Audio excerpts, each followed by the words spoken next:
Indeed, I think we can argue very strongly that on an individual basis, mass migration has made the average Briton poorer.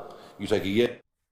Yeah, and that's exactly what I'm saying here. So his view is, although GDP has gone up, the average individual person is still suffering. It's made them worse, even though the overall wealth of the country has actually gone up.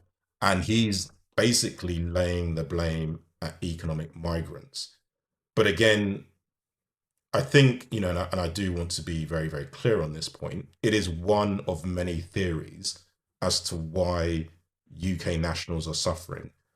Another theory might be that, for example, the reason why people are not receiving, enough to earn is because companies are not paying them enough, right? So, and I think you need to think about what I'm saying here,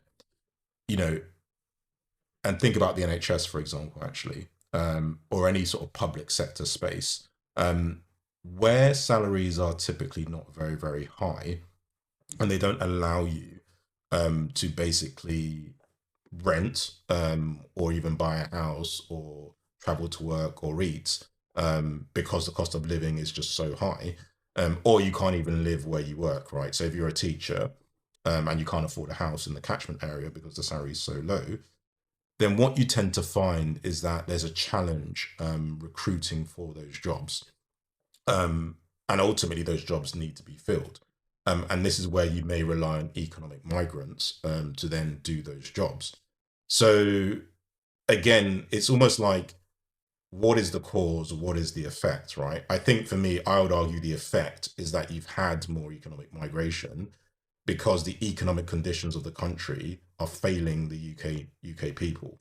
And again, there is a lot of talk around why that might actually be the case.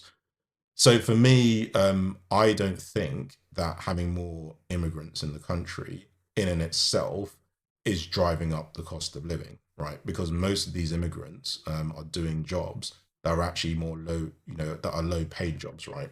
And then the ones that are coming in and doing the jobs that are more highly paid, typically these are immigrants that have basically been brought over by the companies that have established themselves or headquartered themselves here. And then they are choosing to widen their talent pool globally and say, actually, we don't care where you reside. We just want the best person, whatever they deem to be the best person.